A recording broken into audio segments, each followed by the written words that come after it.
Assalamualaikum, selamat datang di channel Camai Studio. Bagaimana kabarnya teman-teman? Semoga kalian semuanya dalam keadaan baik-baik saja.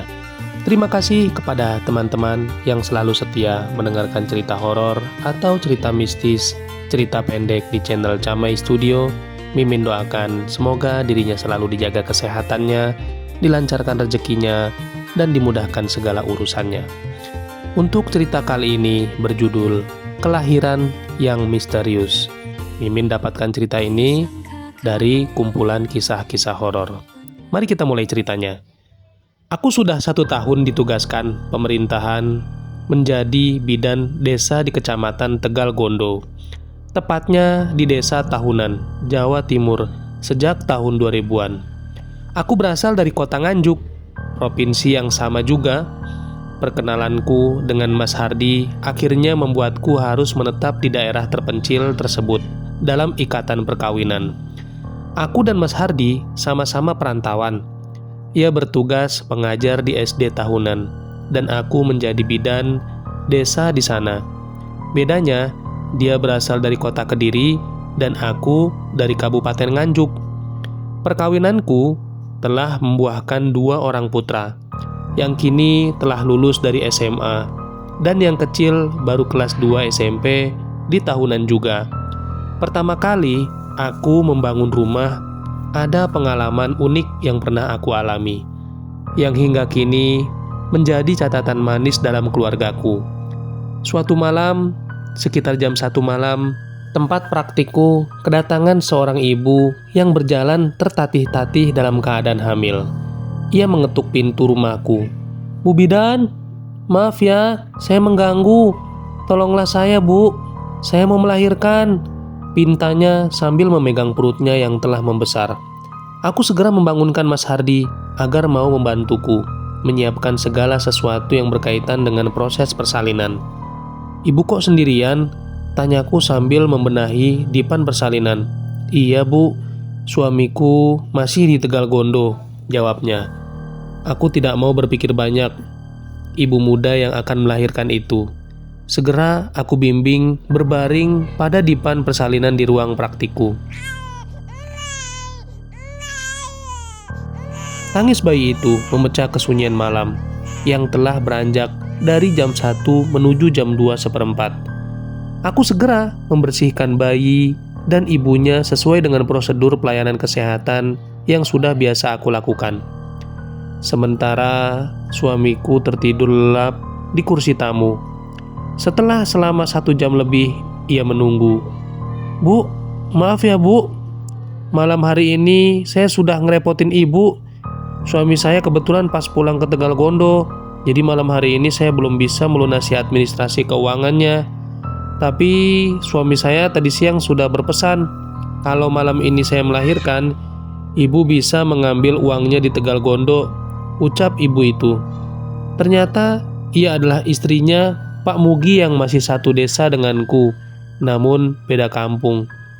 "Sudahlah Bu, Ibu nggak usah memikirkan itu dulu. Yang penting Ibu baik-baik saja," kataku dengan bijaksana.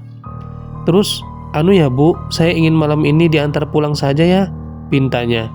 "Oh iya, nggak apa-apa," jawabku. Akhirnya aku membangunkan suamiku untuk mengantar Bu Mugi pulang ke rumahnya yang tidak begitu jauh dari rumah kami. Di sepanjang jalan, mobilku terasa enak sekali. Jalan yang aku lalui terasa datar, seperti di kota saja. Perasaanku waktu itu, ruang mobil beraroma seperti kembang yang biasanya dibuat untuk tabur bunga di pusara kuburan. Suamiku diam saja. Dia juga merasakan hal yang sama. Dan tidak berapa lama, mobil pun sudah berada di depan rumah Pak Mugi. "Mari Bu, aku papa masuk ke rumah." "Mana kunci rumahnya Bu?" kataku. "Nggak terkunci kok Bu." "Sudahlah, Ibu nggak usah membantu. Aku bisa berjalan masuk sendiri kok," jawab Bu Mugi. Akhirnya Bu Mugi berjalan dan masuk ke rumahnya sendirian sambil menggendong bayinya. Aku dan suamiku hanya bengong melihat kejadian malam itu. Aku tidak bisa berbuat apa-apa. "Sudah Mas, ayo kita segera pulang. Besok pagi aku akan ke Tegal Gondo," kataku kepada suamiku. Malam semakin larut. Kokok ayam pertanda hari sudah pagi. Mulai riuh terdengar bersautan. Aku segera membangunkan suami dan anak-anakku untuk sholat subuh berjamaah di surau dekat rumahku. Sekitar jam 7 pagi, aku segera mengambil sepeda motor untuk menemui Pak Mugi di Tegal Gondo. "Assalamualaikum, Bapak," sapaku. "Waalaikumsalam. Mari Bu Bidan, silakan masuk," sambut Bu Sainem, orang tua Pak Mugi. "Selamat ya Bu, tadi malam istri Pak Mugi melahirkan anak laki-laki," kataku memberi kabar.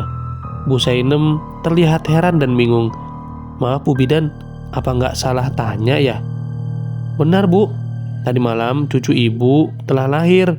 Ini loh saksinya, suami saya," kataku menjelaskan. "Betul Bu, istri Pak Mugi telah melahirkan di rumah saya," jelas suamiku dengan polos. "Tapi begini loh Bu, anakku Mugi itu hingga kini belum punya istri loh. Dan rumahnya yang di tahunan itu tidak pernah ditempati," jawab ibu itu. "Lah, jadi siapa yang tadi malam kita antar ya Mas?" "Nggak tahu, aku jadi penasaran dibuatnya." Kami segera berpamitan pulang. Sesampainya di rumah, ternyata tempatku praktik masih dalam keadaan bersih, seperti tidak pernah ada orang yang baru melahirkan. Demikian juga rumah kosong milik Pak Mugi. Aku perhatikan dari motor bersama suamiku, kosong melompong, tiada satupun penghuninya yang terlihat. Sontak saja bulu kuduk kami berdua pun merinding.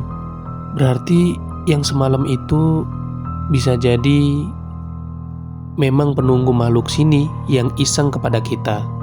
Itulah pengalaman yang kami alami di tahun 2000 di daerah Desa Tahunan Tegal Gondo.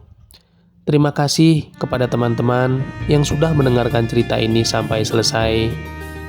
Dan yang baru bergabung, jangan lupa untuk like, subscribe, dan share, serta meninggalkan komentarnya. Sekian dari saya. Wassalamualaikum warahmatullahi wabarakatuh.